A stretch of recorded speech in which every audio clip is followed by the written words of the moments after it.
আসসালামু আলাইকুম রহমতুল্লাহি ওয়া বারাকাতুহু। স্বাগতম আমার ইউটিউব চ্যানেল এটিপি পাঠশালায়। আমি সাজ্জাদ। আশা করছি সবাই ভালো আছো। আমি আলহামদুলিল্লাহ ভালো আছি।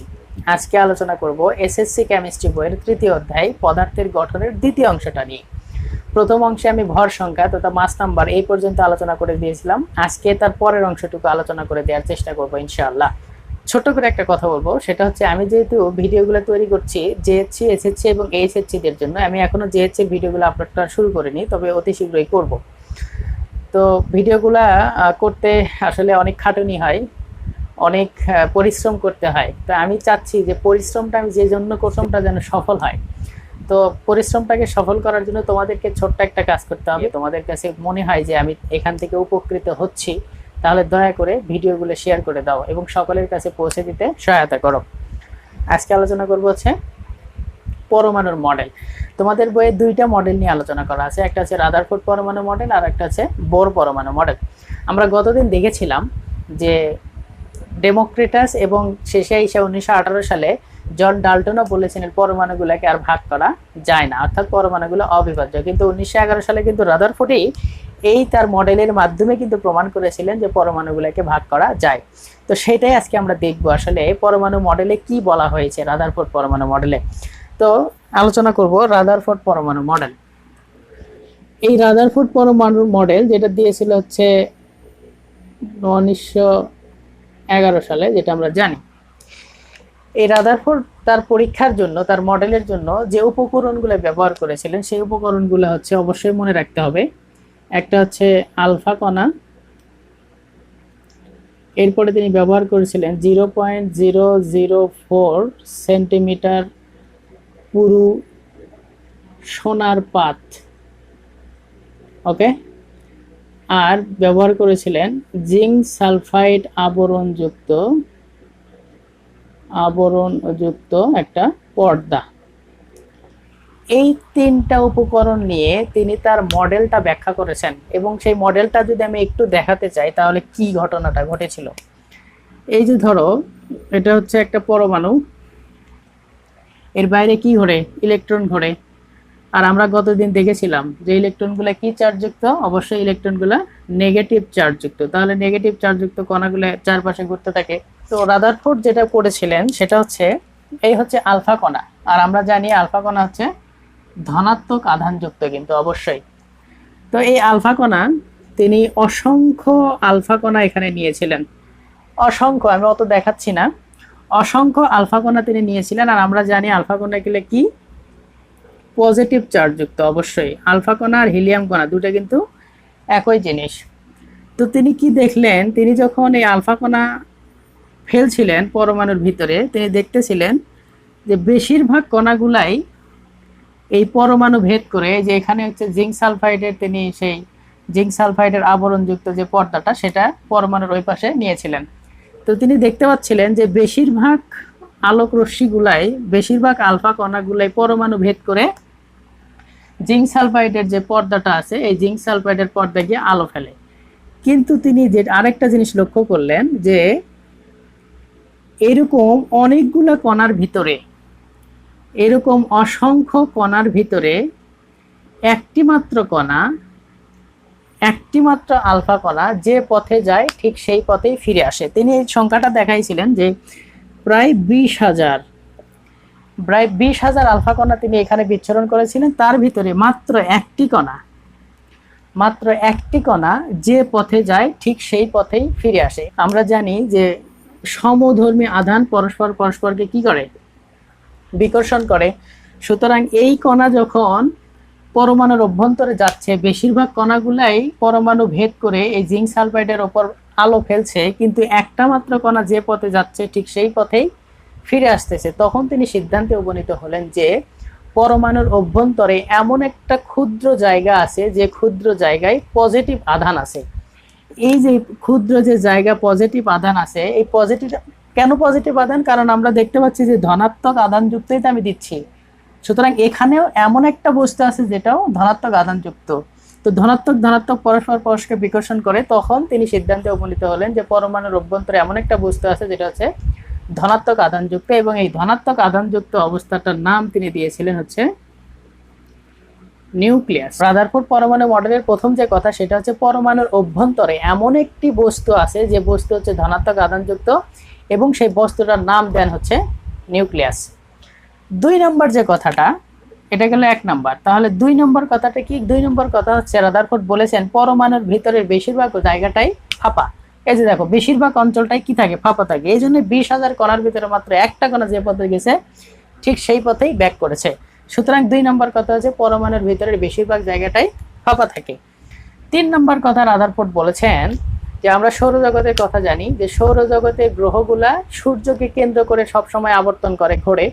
ঠিক একইভাবে রাদারফোর্ড বলেছেন যে ইলেকট্রনগুলা তার নিউক্লিয়াসকে কেন্দ্র করে সবসময় চারদিকে ঘুরতে থাকে। সৌরজগতের গ্রহগুলা সূর্যকে কেন্দ্র করে যেমন ঘোরে, এই ইলেকট্রনগুলাও তার নিউক্লিয়াসকে কেন্দ্র করে চারদিকে ঘুরতে থাকে। আর আমরা জানি যে এই যে নিউক্লিয়াসের ভিতরে কি কি থাকে? প্রোটন আর হচ্ছে নিউট্রন। এটা আমরা গতদিন বলেছি। তো প্রোটনের চার্জ এবং ইলেকট্রনের চার্জ এরা কিন্তু একই চার্জ, কিন্তু বিপরীত আধানযুক্ত। তো এই প্রোটনের চার্জ এবং ইলেকট্রনের চার্জ একই, কিন্তু বিপরীত আধানযুক্ত হওয়ার কারণে এই সামগ্রিক যে পরমাণুর যে চার্জটা আছে এই চার্জটা শূন্য হয়। কারণ আমরা জানি ইলেকট্রনের চার্জ হচ্ছে 1.60 গুণন 10⁻⁻19 কুলম, যেটা হচ্ছে নেগেটিভ। আর পজিটিভ হচ্ছে প্রোটনের 1.60 গুণন 10⁻⁻19 কুলম। তো এটা হচ্ছে ইলেকট্রনের চার্জ, এটা হচ্ছে প্রোটনের চার্জ। ইলেকট্রন প্রোটন এই চার্জটা সমান কিন্তু বিপরীতধর্মী হওয়ার কারণে এই পরমাণুর ভিতরের যে চার্জটা সেই চার্জটা সামগ্রিকভাবে শূন্য হয়। এরপরে 4 নম্বর কথা যেটা বলা হয়েছে সেটা হচ্ছে যখন একটা বিন্দুকে কেন্দ্র করে কোনো একটা বস্তু ঘুরতে থাকে, ঘুরতে ঘুরতে এটা তো একসময় ছিটকে যাওয়ার কথা ছিল, তাই না? ছিটকে যাওয়ার কথা ছিল। অর্থাৎ আমি যদি তোমাদেরকে একটু বলি, ধরো তুমি একটা দড়ি নিছো, রশি নিছো, রশির মাথায় ভারী কিছু নিয়ে এরকম ঘুরাচ্ছ, ঘুরাইতে ঘুরাইতে তুমি যেদিকে ছাড়বা ঠিক সেই পথে চলে যাবে না?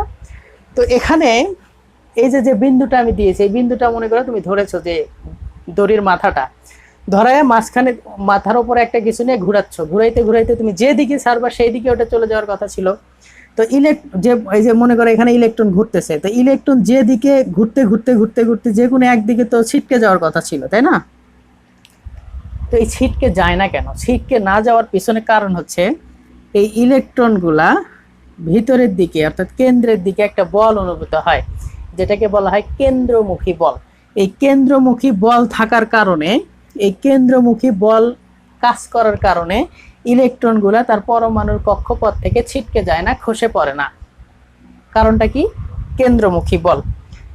এবং ফাইনাল কথা রাদারফোর্ড বলেছেন যে রাদারফোর্ড যেহেতু তার মডেলকে সৌরজগতের সাথে তুলনা করেছেন, সেই জন্য এই মডেলটাকে সৌর মডেল বা সোলার সিস্টেম মডেল বলা হয়ে থাকে।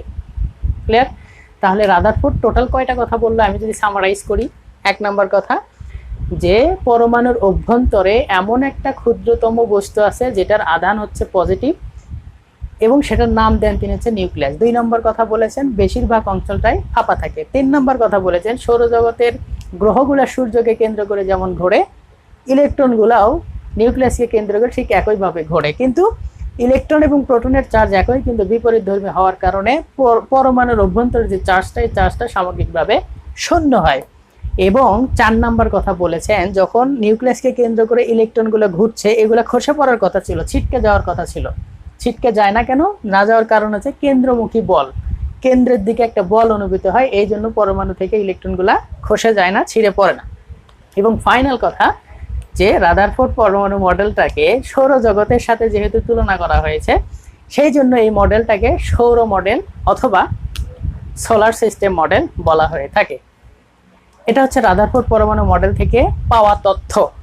এই তথ্যগুলোর উপরে বিশ্লেষণ করে পরবর্তীতে এর ভিতরে কিছু ভুল বের করা হয়, অর্থাৎ অনেক বিজ্ঞানী এটার উপর বিশ্লেষণ করে কিছু ভুল কথা বের করেছেন, যে কথাগুলোকে বলা হয় রাদারফোর্ড পরমাণু মডেলের সীমাবদ্ধতা। অর্থাৎ রাদারফোর্ড পরমাণু মডেলের কিছু সীমাবদ্ধতা অর্থাৎ কিছু ভুল আছে, ভুল কিছু তথ্য আছে। এই তথ্যগুলো কি কি? 1 নাম্বার, বিজ্ঞানী রাদারফোর্ড কিন্তু বলে যাননি যে ইলেকট্রনগুলা কোন দিকে ঘুরবে, কোন কক্ষপথে ঘুরবে, বৃত্তাকার কক্ষপথে, উপবৃত্তাকার নাকি কোন পথে ঘুরবে, কোন কক্ষপথে ঘুরবে, নির্দিষ্ট কোনো কথা তিনি বলে যাননি। তিনি শুধু বলেছেন কি, সৌরজগতের গ্রহগুলা সূর্যকে কেন্দ্র করে যেমন ঘুরে, তো সৌরজগতের যে বিশালতা সেটা তো পরমাণু মডেলের ক্ষেত্রে সেটা প্রযোজ্য হবে না। সুতরাং ইলেকট্রনগুলো কোন কক্ষপথে ঘুরছে, কোন দিকে ঘুরছে, এটা তিনি ব্যাখ্যা করে যেতে পারেননি। 2 নম্বর কথা হচ্ছে, তিনি এই যে পরমাণুর যে আকার আছে, এটা নির্দিষ্ট আকার আছে, পরমাণুর নির্দিষ্ট আকৃতি আছে, পরমাণুর এই আকার আকৃতিও তিনি ব্যাখ্যা করে যেতে পারেননি। 3 নম্বর কথা, তিনি তার মডেলটাকে সৌরজগতের সাথে তুলনা করেছেন, তাই না? তো সৌরজগতের যে গ্রহগুলো, এই গ্রহগুলোর কি কোনো চার্জ আছে, নেগেটিভ পজিটিভ এরকম কোনো কি চার্জ আছে? অবশ্যই নাই।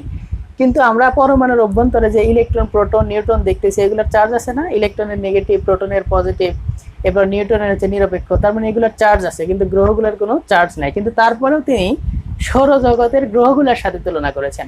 এই তুলনা করা তার সঠিক হয় নাই, কারণ তাদের এই সৌরজগতের গ্রহগুলোর কোনো চার্জ নাই, কিন্তু এদের চার্জ আছে, সুতরাং তার তুলনা করা সঠিক হয়নি। 4 নম্বর কথা, একটা ইম্পর্টেন্ট কথা, সেটা কি? তোমরা ম্যাক্সওয়েলের তত্ত্ব পড়েছো নিশ্চয়ই, ফিজিক্সে এটা পড়াই। ম্যাক্সওয়েলের তত্ত্বে বলা হয়েছে যে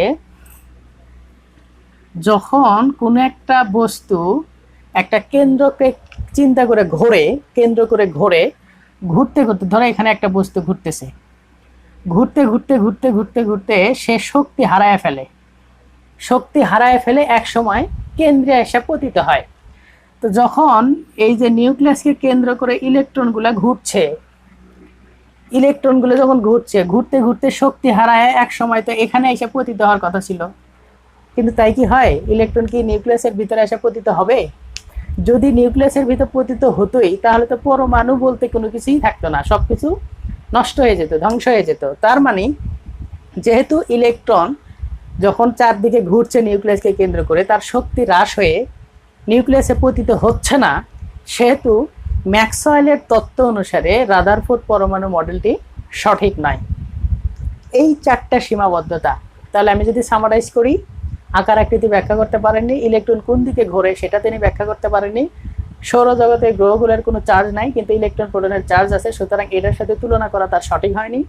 ম্যাক্সওয়েলের তত্ত্ব অনুসারে ইলেকট্রন যখন নিউক্লিয়াসকে কেন্দ্র করে ঘোরে, তখন শক্তি হ্রাস হয়ে নিউক্লিয়াসে পতিত হওয়ার কথা ছিল, কিন্তু পতিত হয় না। সুতরাং ম্যাক্সওয়েলের তত্ত্ব অনুসারে রাদারফোর্ড পরমাণু মডেলটি সঠিক নয়। ওকে, এই হচ্ছে রাদারফোর্ড পরমাণু মডেল। রাদারফোর্ড পরমাণু মডেলের পরে নিলস বোর তিনি আরো গবেষণা করে আর উৎকর্ষতা সাধন করে আরেকটা তত্ত্ব দেন, যেটা হচ্ছে বোর পরমাণু মডেল নামে পরিচিত। এই বোর পরমাণু মডেল এটা দিয়েছেন হচ্ছে 1913 সালে। রাদারফোর্ড দিয়েছিল 11 সালে, ইনি দিয়েছে 13 সালে, অর্থাৎ 2 বছর পরে। তো রাদারফোর্ড পরমাণু মডেলের যে সীমাবদ্ধতাগুলো ছিল, এই সীমাবদ্ধতার উপরে কাজ করেই মূলত এই নিলস বোর 1913 সালে আরেকটা মডেল দেন। তো তার নাম অনুসারে মডেলের নাম রাখা হয়েছে বোর পরমাণু মডেল। এই বোর পরমাণু মডেল থেকেই কিন্তু আমরা প্রথম ধারণা পাই যে ইলেকট্রনগুলো নির্দিষ্ট কক্ষপথে ঘুরে। নিলস বোর 3টা বিষয়ে ধারণা দিয়েছেন। একটা হচ্ছে শক্তি স্তর সম্পর্কে ধারণা, এরপরে হচ্ছে কৌণিক ভরবেগ সম্পর্কে ধারণা, এবং ফাইনালি তিনি আরেকটা বিষয়ে ধারণা দিয়েছেন, সেটা হচ্ছে শক্তির শোষণ ও বিকিরণ সম্পর্কে ধারণা। এই 3টে বিষয়ে তিনি ধারণা দিয়েছেন, এবং এই 3টা বিষয়ে যখন ধারণা পাওয়া গেল, তখন কিন্তু পরমাণুর ভিতরে যে কারুকার্য, যে আসল ঘটনা, সেই ঘটনাগুলো প্রকাশিত হলো। শক্তি স্তর সম্পর্কে ধারণা, বিজ্ঞানী নিলস বোর উনি প্রথম বলেছেন যে ইলেকট্রনগুলো নির্দিষ্ট কক্ষপথে ঘোরে। কক্ষপথগুলো কেমন? কক্ষপথগুলো হচ্ছে এই যে ধরো এটা হচ্ছে নিউক্লিয়াস, নিউক্লিয়াসকে কেন্দ্র করে এই হচ্ছে কক্ষপথ, এই হচ্ছে কক্ষপথ। 1 2 3 আরো দিতে পারো, তুমি যতগুলো দিতে পারো, as your wish, no problem. তো এই কক্ষপথ, ইলেকট্রন যখন নিউক্লিয়াসকে কেন্দ্র করে ঘুরছে, ইলেকট্রনগুলো কিন্তু নির্দিষ্ট কক্ষপথে ঘোরে, এবং এই কক্ষপথগুলোর হচ্ছে নির্দিষ্ট আবার নাম আছে।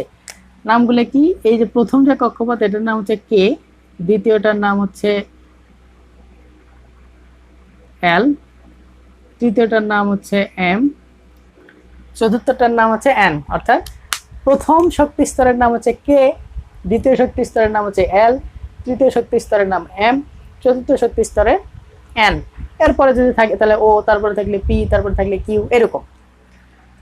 অর্থাৎ যে শক্তি স্তরগুলোর কথা তিনি বলেছেন, এই শক্তি, এগুলোর কিন্তু অনেকগুলো নাম আছে। এগুলোকে শক্তি স্তর বলা হয়, এগুলোকে শক্তি স্তর বলে, এগুলোকে অরবিট বলে, এগুলোকে শেল বলে। এগুলোকে শক্তি স্তর বলা হয়, অরবিট বলা হয়, আবার শেলও বলা হয়। আবার অরবিট এবং অরবিটাল দুইটা কিন্তু আলাদা জিনিস। হ্যাঁ, অরবিট যেটা সেটা হচ্ছে শক্তি স্তর, আর অরবিটাল কিন্তু সেটা আবার উপশক্তি স্তর। অরবিটাল মানে হচ্ছে উপশক্তি স্তর। এটা কি একটু পরে আলোচনা করব। তো এই যে ইলেকট্রন নির্দিষ্ট কক্ষপথে ঘুরছে, নির্দিষ্ট শক্তি স্তরে ঘুরছে, এই শক্তি স্তর সম্পর্কে কিন্তু ধারণা দিয়েছেন প্রথমে নিলস বোর। এখানে বলা হয় যদি n=1 হয় তাহলে হবে কে শেল, n= যদি 2 হয় তাহলে হবে হচ্ছে এল শেল, n=3 হলে হবে হচ্ছে এম শেল, n=4 হলে হবে এন শেল। এরকম তুমি যেতে থাকো। n= যদি 5 হয় তাহলে ও শেল, n= যদি 6 হয় তাহলে কিউ শেল। এরকম করে যেতে তুমি যত দূর যেতে পারো। তো এই শেল অর্থাৎ কক্ষপথ বা শক্তি স্তর, এগুলো সম্পর্কে সর্বপ্রথম ধারণা দিয়েছে কে? Nils bore. দ্বিতীয় যে কথা, কৌণিক ভরবেগ সম্পর্কে ধারণা। অর্থাৎ ইলেকট্রন যখন নির্দিষ্ট কক্ষপথে, নির্দিষ্ট শক্তি স্তরে, নির্দিষ্ট অরবিটে ঘুরছে, ঘোরার সময় যে সূত্রটা মেইনটেইন করে ঘোরে, সেই সূত্রটা হচ্ছে mvr=nh/2π।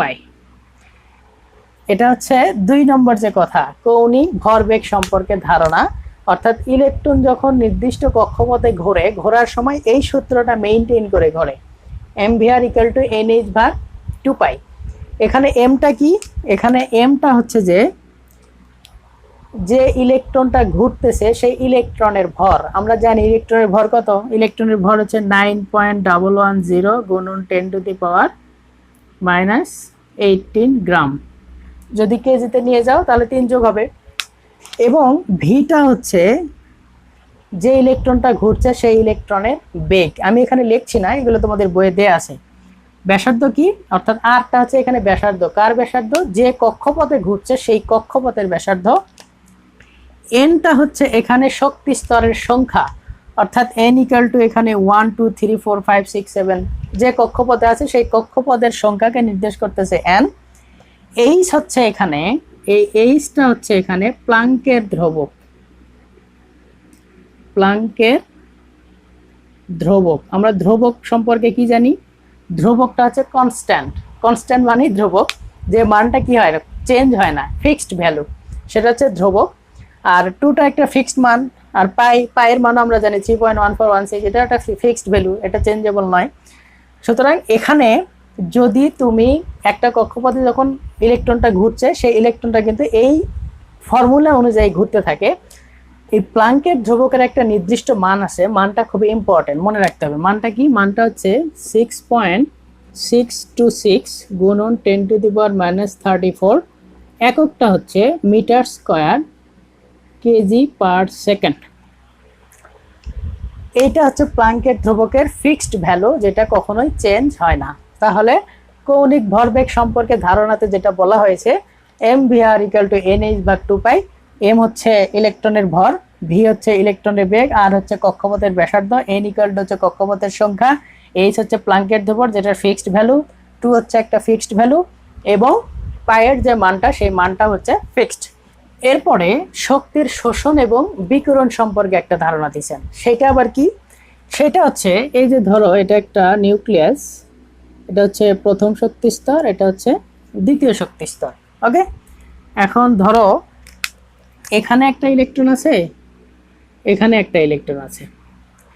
এখন যখন নির্দিষ্ট কক্ষপথে ইলেকট্রনগুলো ঘোরে, তখন নির্দিষ্ট শর্ত সাপেক্ষে ইলেকট্রনগুলো এক শক্তি স্তর থেকে আরেক শক্তি স্তরে যেতে পারে, আবার উচ্চ শক্তি স্তর থেকে নিম্ন শক্তি স্তর, নিম্ন শক্তি স্তর থেকে উচ্চ শক্তি স্তরে যেতে পারে।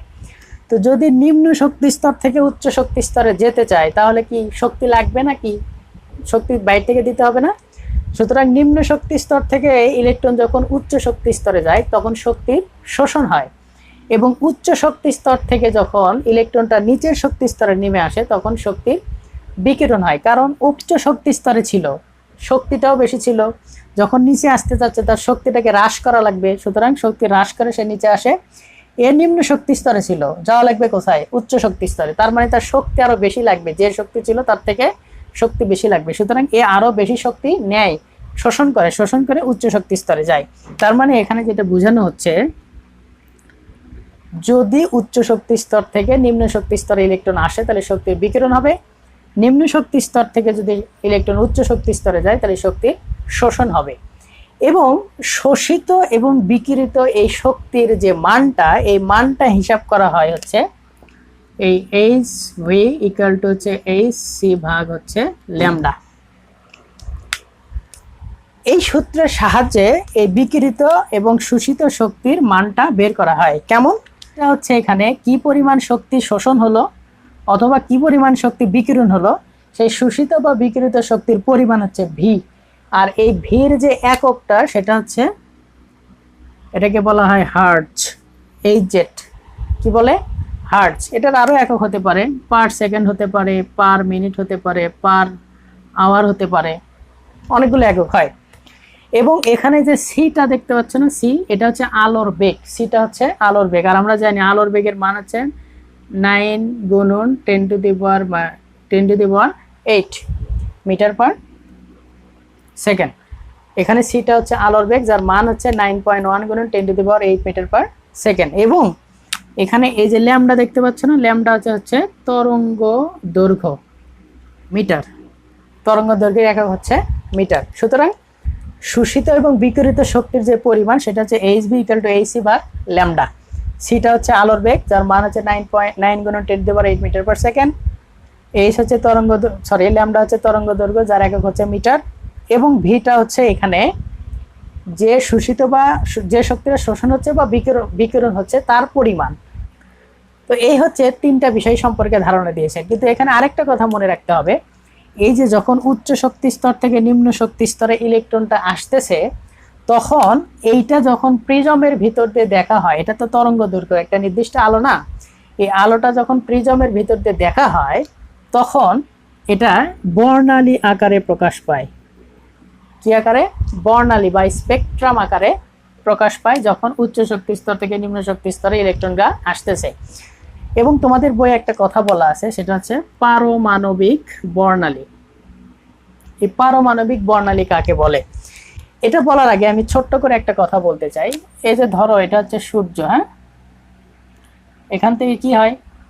আলো বিকিরিত হয়। এই আলোটাকে যদি আমি সরু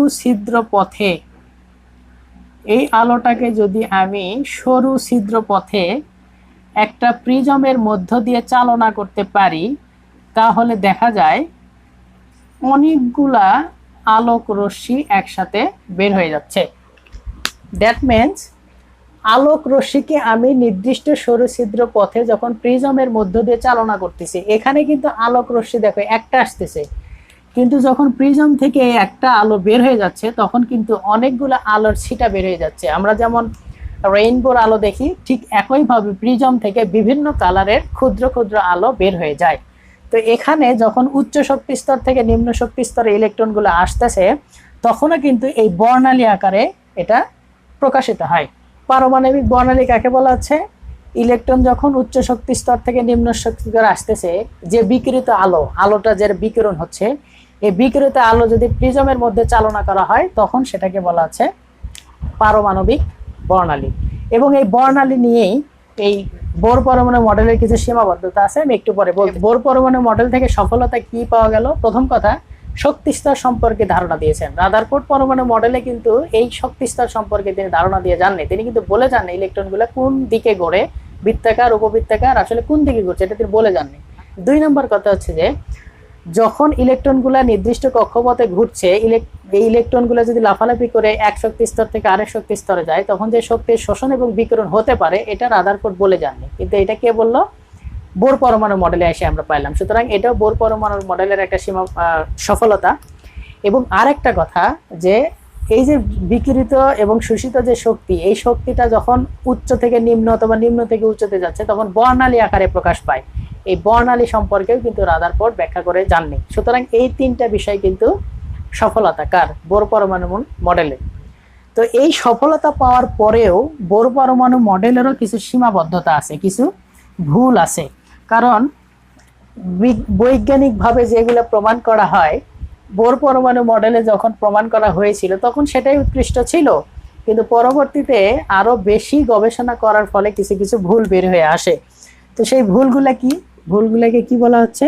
সীমাবদ্ধতা। তার প্রথম যে সীমাবদ্ধতা, আমি একটু আগে যেটা দেখালাম, এই যে ইলেকট্রন যখন উচ্চ থেকে নিম্ন দিকে আসতেছে তখন তো একটা মাত্রই বর্ণালী পাওয়ার কথা ছিল। এই যে যখন সৌর ছিদ্র পথে যাচ্ছে তখন অনেকগুলো বর্ণালী বের হয়ে যাচ্ছে না প্রিজম থেকে? এখানে এই যে যখন ইলেকট্রন উচ্চ থেকে নিম্নতে আসলো তখন একটা মাত্রই বর্ণালী পাওয়ার কথা ছিল, কিন্তু একটা ইলেকট্রন আসতেছে একটাই বর্ণালী পাওয়া যাবে, সিম্পল। কিন্তু দেখা যায় এখন যখন ইলেকট্রন উচ্চ থেকে নিম্ন দিকে আসতেছে তখন একটা বর্ণালী না, অনেকগুলো বর্ণালী, ক্ষুদ্র ক্ষুদ্র সরু সরু অনেকগুলো বর্ণালী দেখা যায়। এইটা বোর পরমাণু মডেলে ব্যাখ্যা করা হয়নি। 2 নম্বর কথা হচ্ছে, এক ইলেকট্রন বিশিষ্ট পরমাণুর বর্ণালী ব্যাখ্যা করতে পেরেছেন, অর্থাৎ হাইড্রোজেনের কথা বলা হচ্ছে এখানে। হাইড্রোজেনের ইলেকট্রন কয়টা? একটাই তো, তাই না? তার মানে এই নিলস বোর এক ইলেকট্রন বিশিষ্ট পরমাণুর এই বর্ণালী তিনি ব্যাখ্যা করতে পেরেছেন। কিন্তু যখনই একের অধিক হয়, অর্থাৎ 2, 3, 4, 5, 6, 7 আরো অনেক আছে না, যখনই একের অধিক ইলেকট্রন বিশিষ্ট পরমাণুর ক্ষেত্রে যায় তখন এই বর্ণালী তিনি ব্যাখ্যা করে যেতে পারেননি। এবং ফাইনালি তিনি আরেকটা কথা বলেছেন, যে এই যে ইলেকট্রনগুলা নির্দিষ্ট কক্ষপথে ঘুরছে, তো তিনি বলেছেন যে ইলেকট্রনগুলা শুধুমাত্র বৃত্তাকার কক্ষপথেই ঘোরে। কিন্তু পরবর্তীতে গবেষণায় দেখা গেছে যে ইলেকট্রনগুলা শুধু বৃত্তাকার না, ইলেকট্রন উপবৃত্তাকার কক্ষপথেও ঘুরতে পারে। অর্থাৎ ইলেকট্রন বৃত্তাকার এবং উপবৃত্তাকার দুইটা পথেই ঘোরে, এবং উপবৃত্তাকার পথে যে ঘোরে এটা প্রমাণ করেছেন হচ্ছে বিজ্ঞানী সমারফিল্ড নামক একজন বিজ্ঞানী আছেন। ইনি এটা ব্যাখ্যা করেছেন যে ইলেকট্রন বৃত্তাকার এবং উপবৃত্তাকার দুই কক্ষপথেই ঘোরে। সুতরাং সীমাবদ্ধতা কিন্তু 3টা পাইছে, 3টা পাইছে। একটা কি? একটা হচ্ছে যে যখন ইলেকট্রন উচ্চ থেকে নিম্ন দিকে আসে তখন একটা মাত্র বর্ণালী পাওয়ার কথা ছিল, কিন্তু একের অধিক বর্ণালী পাওয়া যায়। এক ইলেকট্রন বিশিষ্ট পরমাণুর বর্ণালী ব্যাখ্যা করতে পারলেও বহু ইলেকট্রন বিশিষ্ট পরমাণুর বর্ণালী তিনি ব্যাখ্যা করতে পারেননি। আরেকটা কথা হচ্ছে ইলেকট্রন বোর পরমাণু মডেলে বলা হয়েছে ইলেকট্রন শুধুমাত্র বৃত্তাকার কক্ষপথে ঘোরে, কিন্তু এটা ঠিক নয়, বৃত্তাকার এবং উপবৃত্তাকার দুই কক্ষপথেই ঘোরে। এরপরে যে টপিক নিয়ে আলোচনা করা আছে সেটা হচ্ছে পরমাণুর শক্তি স্তরে ইলেকট্রন বিন্যাস। পরমাণুর শক্তি স্তরে ইলেকট্রন বিন্যাস। তো এই পরমাণুর শক্তি স্তরে ইলেকট্রন বিন্যাস এই টপিকটাতে আসলে একটু মিড লেভেলে আলোচনা করে দিব, কারণ তোমাদের বইয়ে একদমই প্রাইমারি লেভেলে কিছু কথা বলা আছে। আমি তার থেকে একটু বেশি মিড লেভেলে আলোচনা করব যাতে তোমাদের বোঝার সুবিধার্থে, মানে তোমরা সহজে বুঝতে পারো। পরমাণু শক্তি স্তরে ইলেকট্রন বিন্যাস মনে রাখতে হবে, একটা শক্তি স্তরে যেগুলোকে বলা হচ্ছে শক্তি স্তর। আমি যদি ছবিটা আরেকবার আঁকাই, এই যে প্রথম, দ্বিতীয়, তৃতীয়, চতুর্থ, 4টে দিয়ে আমি বুঝাই দেবো। হ্যাঁ, তো প্রথমটাকে আমি বলেছিলাম কে, দ্বিতীয় হচ্ছে এল, এম, আর হচ্ছে এন।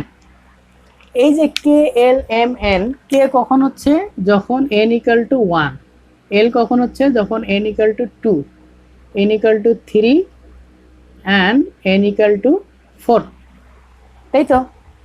এই যে কক্ষপথ, তুমি কক্ষপথই বলো, শেল বলো, শক্তি স্তর বলো, অথবা অরবিট বলো, যেটাই বলো না কেন, এখানে কে, এল, এম, এন যখন n এর মান 1, 2, 3, 4, ওকে, একটা কক্ষপথে একটা শক্তি স্তরে সর্বোচ্চ ইলেকট্রন যেতে পারে হচ্ছে 2n²। এই সূত্র অনুযায়ী প্রত্যেকটা কক্ষপথে প্রত্যেকটা শক্তি স্তরে ইলেকট্রন প্রবেশ করবে। সেই প্রবেশ করার ইলেকট্রনের যে সূত্রটা সেটা হচ্ছে 2n²। আমি যদি n = 1 ধরি তাহলে 2n² এর ক্ষেত্রে কি হবে? হবে হচ্ছে 2 গুণন 1 এর উপর স্কয়ার, তাহলে হবে কত? 1 এর উপর স্কয়ার থেকে একই হয়, সুতরাং 2, অর্থাৎ প্রথম শক্তি স্তরে ইলেকট্রন যাবে 2টা।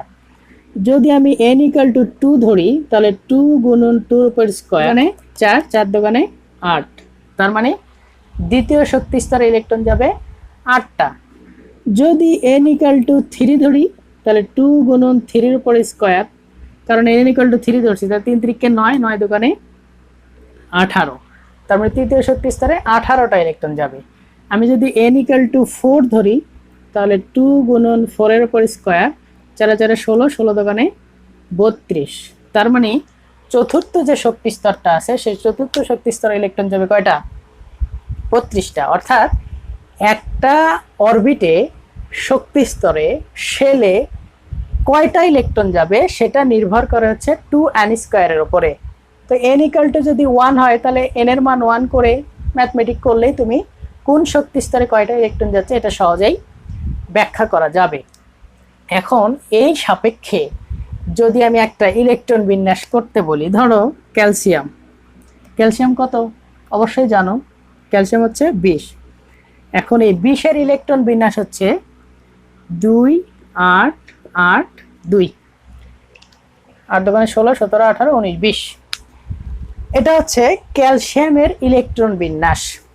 এখন আমি ক্যালসিয়ামের যদি শক্তি স্তর দেখাই, এই যে এটা হচ্ছে প্রথম শক্তি স্তর, এটা হচ্ছে দ্বিতীয় শক্তি স্তর। প্রথম শক্তি স্তরে তাহলে কয়টা যাবে? 2টা, দিলাম 2টা। দ্বিতীয় শক্তি স্তরে 8টা, দাও 8টা, এই হচ্ছে 8টা। এখন তৃতীয় শক্তি স্তর দাও। তৃতীয় শক্তি স্তর কয়টা যাওয়ার কথা? 18টা, কিন্তু এখানে 8টাই দিতে হয়। এই হচ্ছে এখানে 8টাই দিতে হয়। কেন দিতে হয় সেটা একটু পরে বলতেছি। আর একটা শক্তি স্তর থাকে, এই শক্তি স্তরে থাকে হচ্ছে 2টা। তাহলে দেখো 2 আর 8 হচ্ছে 10, আর 8 18, আর 2 হচ্ছে 20। এখন প্রশ্ন হচ্ছে, আমরা জানি যে তৃতীয় শক্তি স্তরে ইলেকট্রন যায় কয়টা? 18টা। তো সেই হিসাবে এই যে এটা হচ্ছে 1 নাম্বার, এটা 2, এটা হচ্ছে 3, এই 3 নাম্বার আইসাই তো এই ইলেকট্রন বিন্যাসটা শেষ হওয়ার কথা ছিল, কারণ 3 নম্বরে 18টা ইলেকট্রন যেতে পারে, কিন্তু এখানে 8টা গিয়ে চতুর্থ শক্তি স্তর কেন ইউজ করা হলো? এখানে যদি আমি বলি এটা হচ্ছে প্রথম শক্তি স্তর, এটা দ্বিতীয়, এটা তৃতীয়, এটা চতুর্থ।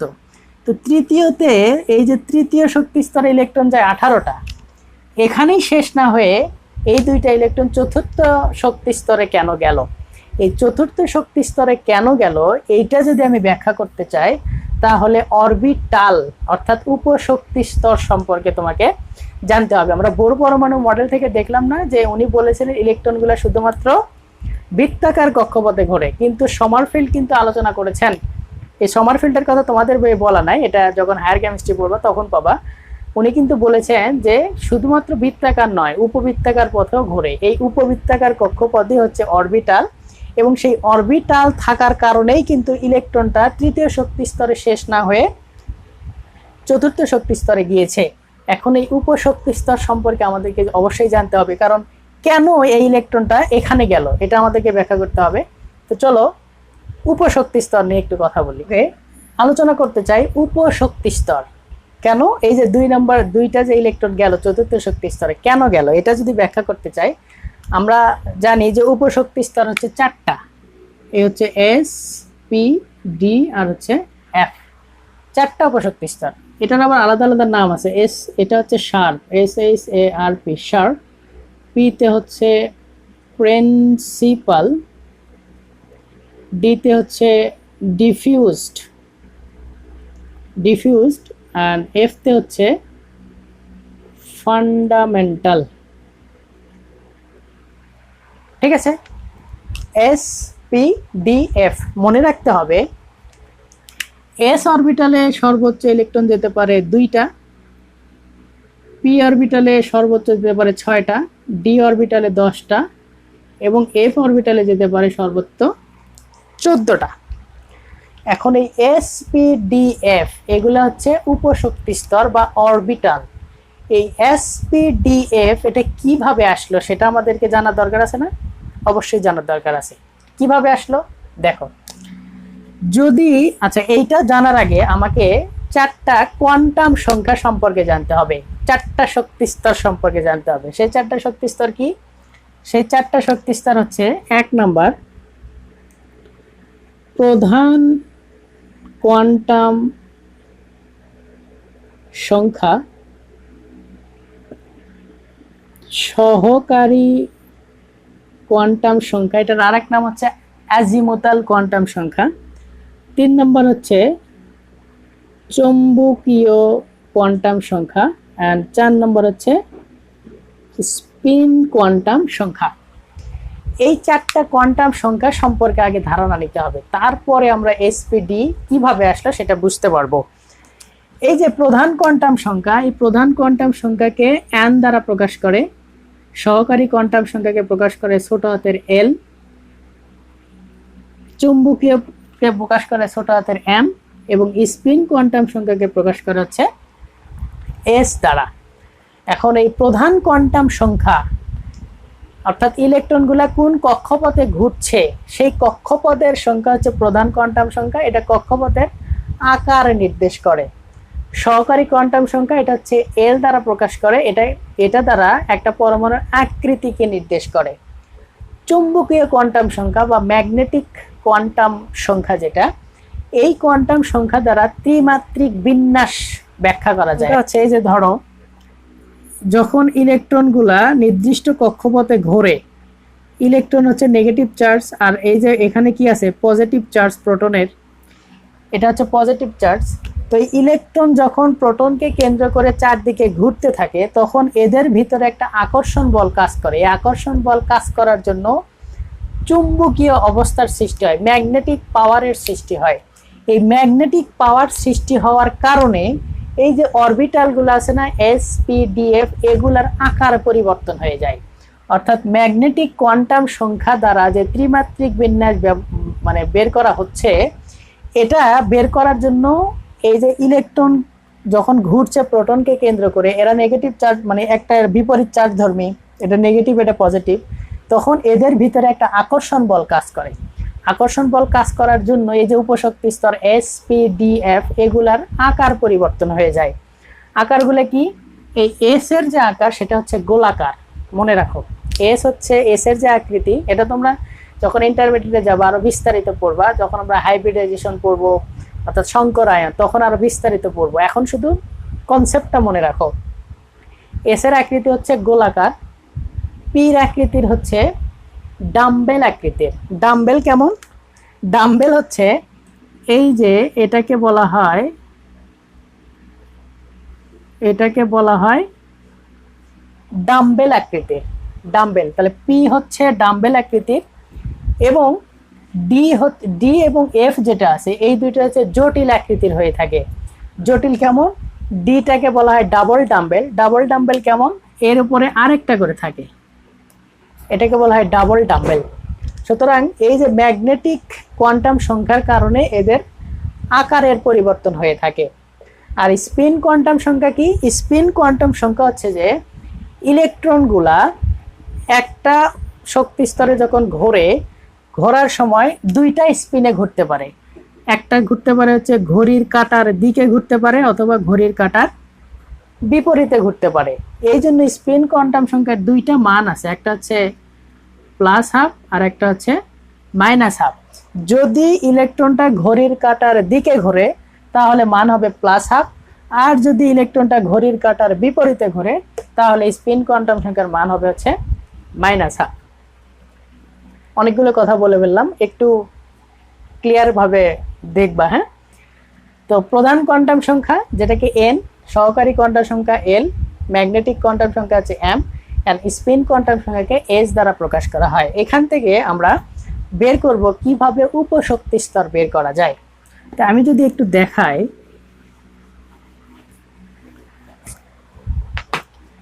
এই যে এন এবং এল, এন দ্বারা প্রকাশ করা হচ্ছে যে প্রধান শক্তি স্তর। তো আমি যদি ধরি এই হচ্ছে এন। এন ইকুয়াল টু যদি আমি প্রধান শক্তি স্তর ধরি, অর্থাৎ প্রথম যে শক্তি স্তর সেই শক্তি স্তর যদি ধরি, তাহলে মনে রাখতে হবে এই যে এল এর যে মানটা আছে, এই এল এর মান নির্ভর করে হচ্ছে এন এর ওপরে। এল এর মান নির্ভর করে এন এর ওপরে, এবং এই যে এল এর মান, এই এল এর মান বের করার একটা সূত্র আছে। সূত্রটা হচ্ছে এল ইকুয়াল টু 0 থেকে n-1। এটা হচ্ছে সহকারী কোয়ান্টাম সংখ্যা এল এর মান বের করার সূত্র। এল ইকুয়াল টু 0 থেকে n-1। তো n ইকুয়াল টু যদি 1 হয়, তাহলে এল এর মান কি আসবে বলো তো? এল এর মান আসবে হচ্ছে 0। কেন 0? দেখো, যদি 1 ধরি তাহলে 0 তো একটাই থাকতেছে, আর n এর মান কত? 1, -1 আছে, তাহলে 1 1 কাইটা আবার কি 0ই হবে। সুতরাং একটা 0 দিলাম, ঠিক আছে। এরপরে যদি n ইকুয়াল টু 2 হয়, n ইকুয়াল টু যদি 2 হয়, তাহলে এল এর মান হবে, এই যে 0 থেকে শুরু হয়েছে, তাহলে 0, আরেকটা কি হবে দেখো, 2 থেকে 1 বাদ দাও, তাহলে 2 থেকে 1 বাদ দিলে কি থাকে? 1। সুতরাং n ইকুয়াল টু যদি 2 হয়, তাহলে এল এর মান হবে হচ্ছে 0 এবং 1। n ইকুয়াল টু যদি 3 হয়, তাহলে এল এর মান হবে 0 1 2। n ইকুয়াল টু যদি 4 হয়, তাহলে এল এর মান হবে 0 1 2 and 3। তুমি সূত্র দিয়ে মনে রাখতে পারো, অথবা আরেকটা কনসেপ্ট এখানে কাজ লাগাতে পারো। সেটা কি? দেখো, n ইকুয়াল টু 1, 1 এর আগের সংখ্যা পর্যন্ত 0।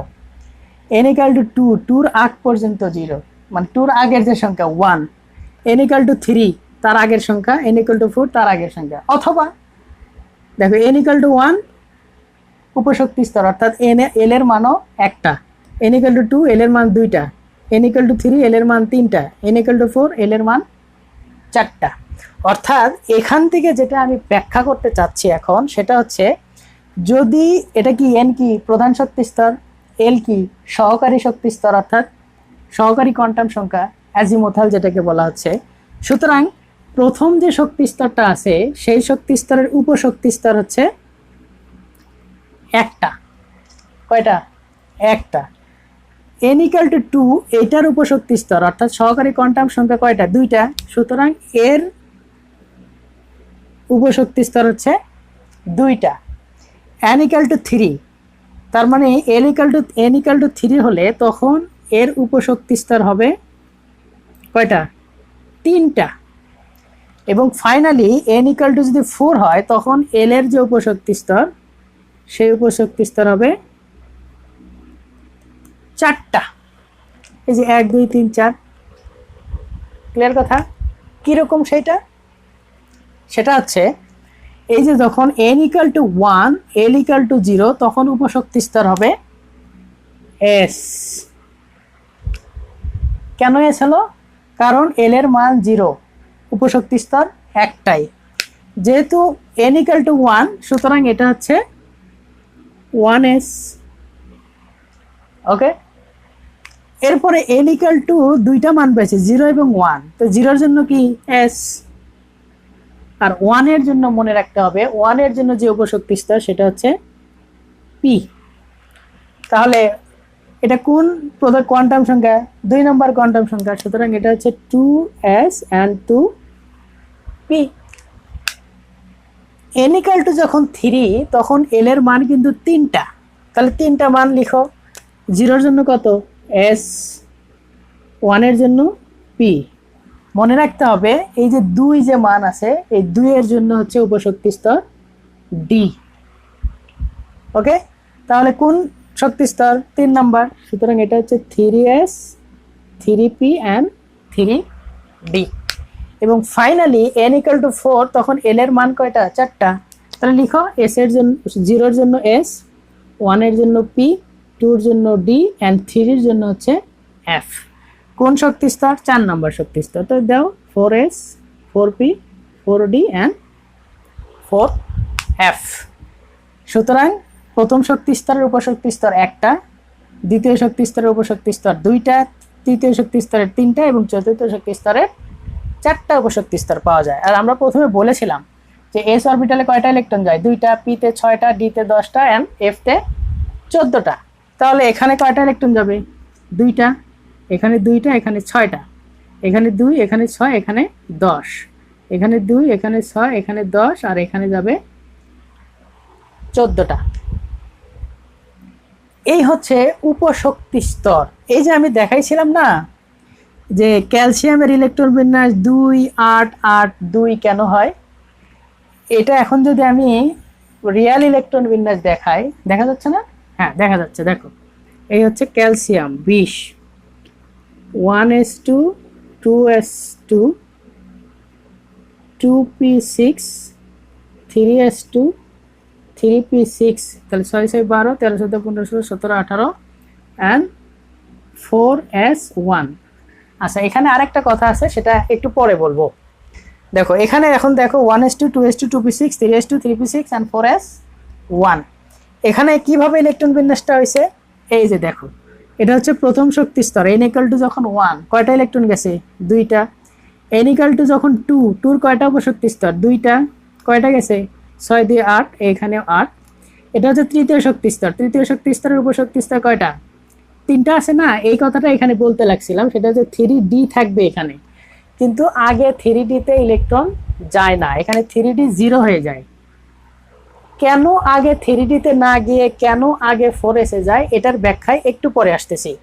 তাহলে এখানে 3টা উপশক্তি স্তর, এই যে 3টা শক্তি কয়টা গেছে, 6 দিয়ে 8, d হচ্ছে 0, সুতরাং এখানেও 8। এবং 4s-এ দেখো কয়টা অরবিটাল, অরবিটাল কয়টা, 4টা, কিন্তু একটা আছে, তাহলে এসে কয়টা গেছে, 2টা। এই হচ্ছে 2টা যেহেতু যায়নি, এখানে একটা আছে, কয়টা হয়েছে ইলেকট্রন, 12, 13, 14, 15, 16, 17, 18 ও 19টা, এখানে 2 হবে। তাহলে এখানে ইলেকট্রন কয়টা গেছে, 2টা। এই জন্য এই যে দেখো 2, 8, 8, 2 এটা হয়েছে কেন, উপশক্তি স্তরের কারণে। যদি উপশক্তি স্তর না থাকতো তাহলে ইলেকট্রন বিন্যাসটা হওয়া উচিত ছিল 2, 8 আর হচ্ছে 10, এরকম হওয়া উচিত ছিল, কিন্তু এরকম হয় না। কেন হয় না, কারণ উপশক্তি স্তর আছে, এই জন্য ইলেকট্রন বিন্যাসটা এইটা না হয়ে এইটা হয়। কথা বোঝা গেছে? ওকে, এইটা যদি বুঝে থাকো তাহলে অনেকের মনের মধ্যে আবার এইটা প্রশ্ন জাগবে যে এস অরবিটালে কেন 2টাই ইলেকট্রন যাওয়া লাগবে, বেশি কেন গেল না, পিতে কেন 6টায় আরো বেশি কেন গেল না, ডিতে কেন 10টা, এফতে কেন 14টা, আরো বেশি কেন যাচ্ছে না, অথবা এটাতে কম বেশি হলো না কেন। এইটার যদি অ্যান্সার দিতে চাই তাহলে আমার আর একটু গভীরে যেতে হবে। গভীরটা কি, এম এর মান যদি আমি বের করি তাহলেই ব্যাখ্যা করা যাবে যে কেন 2টা, 6টা, 10টা আর কেন 14টা যাচ্ছে। তো সুতরাং সেটা যদি আমি একটু ব্যাখ্যা করি, যদি n = 1 হয় তখন l এর মান কি ছিল, 0 ছিল, কারণ l এর মান বের করার সূত্র হচ্ছে l = 0 থেকে n-1, এইটা দিয়ে l এর মান বের করে। আরেকটা সূত্র মনে রাখো, যেটা হচ্ছে m এর মান বের করার জন্য, এই যে m এর মান বের করার জন্য যে সূত্রটা কাজে লাগে সেটা হচ্ছে l এর উপর নির্ভর করে m এর মান -l, 0 আর হচ্ছে +l। এটা হচ্ছে m এর মান বের করার একটা টেকনিক, সূত্র। ওকে, n = যদি 1 হয় তাহলে l এর মান কত হয়, 0 হয়। যখন l এর মান 0 হয় তখন m এর মানও হয় 0। ওকে, যখন n = 2 হয় তখন l এর মান কয়টা বেরোয়, n = 2 হলে l এর মান কিন্তু 2টা হয়, একটা হচ্ছে 0 আর একটা হচ্ছে 1। একটু আগে যেটা মিশাই দিছি আমি, যে l এর মান কখনো 0 আর 1 হবে, ওই যে দেখো যদি n = 2 হয় তাহলে 0 একটা থাকলো আর 2, এই যে n = 2, 2 থেকে 1 বাদ দাও তাহলে 1 থাকে। ক্লিয়ার কথা? তাহলে তাই যদি হয় তাহলে এখানে m এর মান কত হবে, এই যে 0-এর জন্য কত হয়েছিল, 0ই থাকবে, কিন্তু 1 এর ক্ষেত্রে m এর মানটা হবে হচ্ছে -l, 0 + l, তাহলে হবে হচ্ছে -1, 0 আর হচ্ছে +1। ওকে, এরপরে n ইকুয়াল টু যদি 3 হয় তখন l এর মান কিন্তু বেরোবে 3টা। আমরা দেখেছি সেই 3টা মান, সেটা কি কি 0 1 আর হচ্ছে 2। এখন 0 এর ক্ষেত্রে m এর মান কত? যখন l এর মান 0 তখন m এর মানও 0। যখন l এর মান 1 তখন m এর মান হচ্ছে যেটা -1 0 এবং 1। যখন l এর মান 2 তখন m এর মান হচ্ছে -2 -1 0 +2 আর হচ্ছে +1। এই সূত্র, ওকে। এবং যখন n = 4 তখন l এর মান আমরা কয়টা পাবো? অবশ্যই 4টা মান পাবো। আমরা দেখেছি 4টা মান পাবো। কি কি সেই মান? সেটা হচ্ছে 0 1 2 and 3। তো আবার সেই ইজি কথা, 0 এর জন্য যখন l এর মান 0 তখন m এর মানও 0। যখন l এর মান 1 তখন m এর মান -1 0 +1। যখন n এর মান 2 তখন m এর মান -2 -1 0 +2 আর হচ্ছে +1। যখন l এর মান 3, ভালো করে দেখো, যখন l এর মান 3 তখন m এর মান হচ্ছে -3 -2 -1 0 3 2 and হচ্ছে 1। যদি মনোযোগ দাও একটু মনোযোগ দিয়ে দেখো তাহলে আশা করি সহজেই বুঝতে পারবা। একদম ইজি, আমি খুব কঠিন কথা বলিনি। দেখো এই 3টা এর মধ্যে আছে। আমি আরেকবার বলতেছি, n এর মান যদি 4 হয় তাহলে l এর মান 4টা। আমরা একটু আগে যেটা দেখাইছিলাম উপশক্তি স্তর, সে মানটা কি 1 0 1 2 and 3। তো যখন l এর মান 0 তখন m এর মানও 0।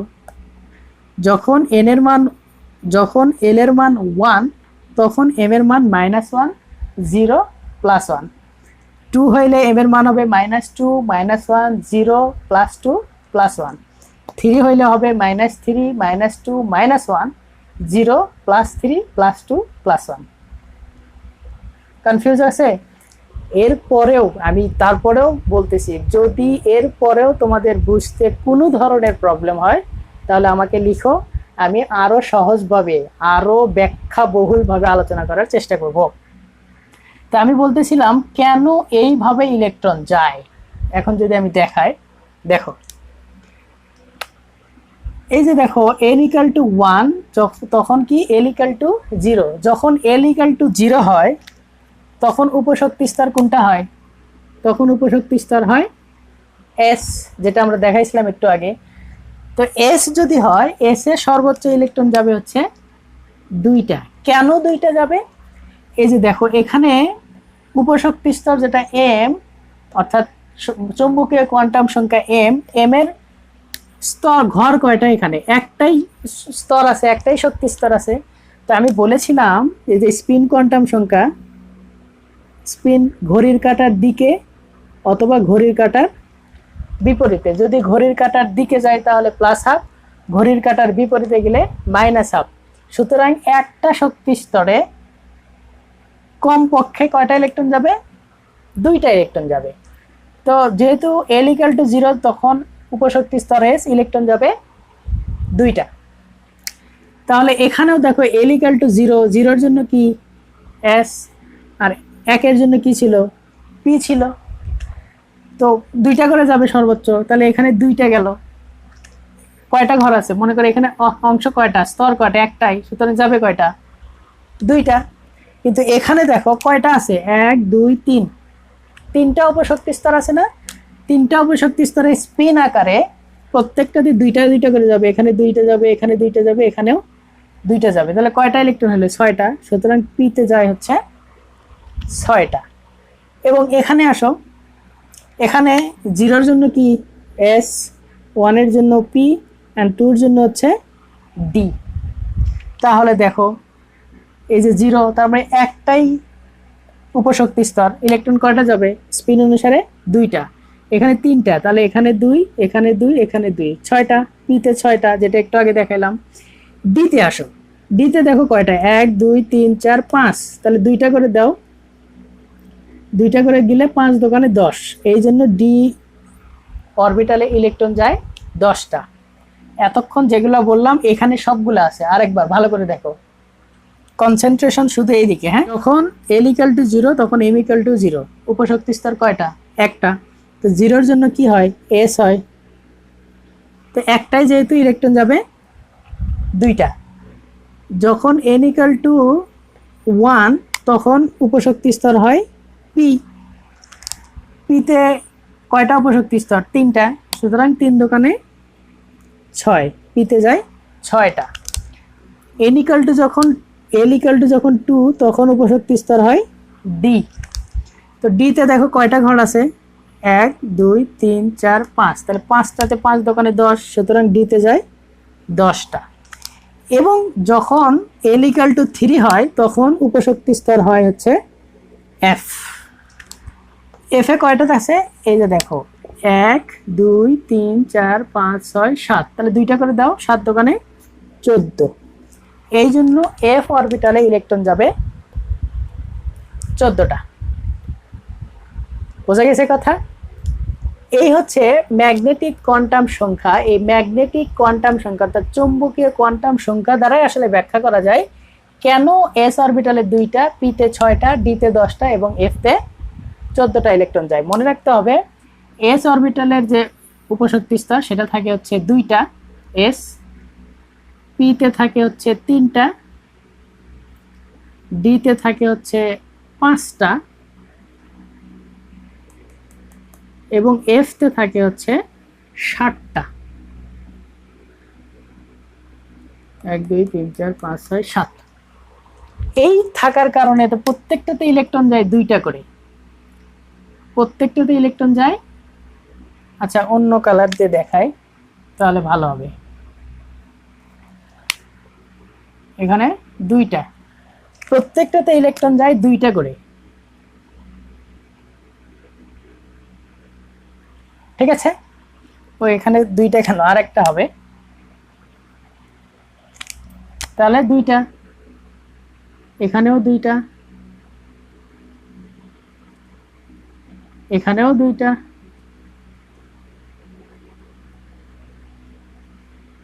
ঠিক আছে না? এখন দেখো আমি ইলেকট্রনগুলো দিচ্ছি এইরকম করে। কেন এরকম দেওয়ার পিছনে রিজন হচ্ছে এই স্পিন কোয়ান্টাম সংখ্যা। একটা স্পিন হচ্ছে প্লাস হাফ আর একটা স্পিন হচ্ছে মাইনাস হাফ। এটা যখন আমরা ইন্টারমিডিয়েট যাব, যখন আমরা হুন্ডের নীতি পড়ব, এই হুন্ডের নীতি যখন পড়ব তখন আমরা দেখব যে হুন্ডের নীতি অনুযায়ী একটা উপশক্তি স্তরে যখন ইলেকট্রন যায় ইলেকট্রনগুলো বিপরীতমুখী হয়ে থাকে। কেন বিপরীতমুখী হয়ে থাকে? এই স্পিন কোয়ান্টাম সংখ্যার কারণে বিপরীতমুখী হয়ে থাকে। একটা হচ্ছে প্লাস হাফ, একটা হচ্ছে মাইনাস হাফ। সুতরাং এইভাবে উপশক্তি স্তরগুলোতে ইলেকট্রন প্রবেশ করে এবং উপশক্তি স্তরের কারণে এই যে আমরা যে ক্যালসিয়ামের ইলেকট্রন বিন্যাসটা দেখাইছিলাম, এই যে ক্যালসিয়াম 20 2 8 8 2 হয়ে থাকে। 4 নম্বর শক্তি স্তরে কেন যায়? কারণ হচ্ছে উপশক্তি স্তর এখানে কাজ করে। আশা করি বুঝতে পেরেছো। আজকে আমি আর ভিডিওটা লং করতে চাচ্ছি না, এমনিতেই 1 ঘন্টা পার হয়ে গেছে।